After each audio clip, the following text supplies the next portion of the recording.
Het ene na het Orenfestival maar dit hier een grote skros toch haar een evenement zetten. Maar dat geldt net voor Oerol. Het culturele festival op Skielge vindt deze keer online plak. Maar wel van het eiland af. Het is van de morgen uit eindzet en verslagjouwer Wendy Kennedy die weer erbij en is er echt de hele week voor u bij. Ja, Wendy, goeioen. Een hele oren Oerol als oors. Hoe is de sfeer op het eiland? Ja, over het hele eiland is het een stuk rustiger. Gewoon wij met een reguliere oerol, er binnen eigenlijk zowat alle accommodaties al 4 in het voor volboekt. Ik heb wel het idee dat toch nog aardig wat mensen wel gewoon deze kant op komen binnen. Maar net massaal dus, want ja, de boten die varen echt niet op volle capaciteit. En de Brune Vloot die vaart soms vreed naar de eiland, maar ook hier rint het net warm. Ja, hoe dan ook, het is net een regulier oerol. En dat jouwt de belutsende wel wat een dubbel gevoel. Het is stil op de festivalterrein van Oerol, liek op de betonning.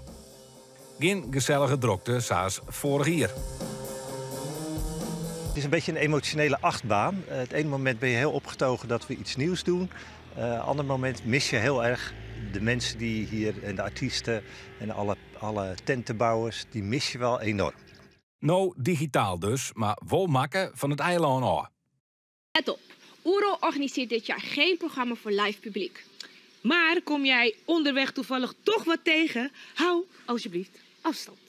De tagong is vergees. Het festival kan makken worden door onder meer de financiële stiepen van de zogenoemde freunen van het festival. Als je nu alsnog een donatie doet of een fanbandje koopt of vriend wordt, dan zetten wij dat om in nieuwe opdrachten voor de makers. En dan kunnen wij in het najaar, gaan we nog nieuwe makerstrajecten inzetten, kunnen wij meer opdrachten geven. En dat is nu belangrijk, want de makers die hebben het meest moeilijk. Het is wat onwennig. Geen echt Oerol dit hier, maar het ibent ek naar je dwarren. Ik denk dat een van de mooie dingen nu is dat waar je ook op de wereld zit, je het festival kunt volgen. En dat is natuurlijk iets wat we eigenlijk ook... Het wordt heel toegankelijk. We leren erg veel met z'n allen. En ik denk de goede dingen ervan die gaan... Ik denk dat het zeker de volgende festivals zullen er echt anders uit gaan zien. Ja, prut online. Maar er gebeuren dus wel degelijk fysieke dingen op het eiland. Loopt dat dan helemaal geen publiek? Nee, wat me opvalt op de site, dat de dingen omschreven wat er al hier is, dat er net expliciet heel iets bij zijn wordt wat het is. Nou ja, mochten het als eilandgast toch bij tafel wat zien komen, dan roept de organisatie op om afstand te houden. Nou ja, en we binnen er ook pogingen om voor spontane dingen, los van de organisatie om. Is dat we jongen Douwe Bob, hoe van een beetje op het Griene Stroon een lieds optreden Jan. Maar dat ging uiteindelijk net terug, want hij staakte dat eigenlijk onder min of meer druk van de gemeente. Ik weet nog steeds niet of dat de juiste beslissing is. Mijn hele hart zegt eigenlijk van, come on, we moeten even met z'n allen rebelleren tegen dit ding. Want het is natuurlijk heel raar dat je wel met z'n 300 weer in een vliegtuig mag gaan zitten.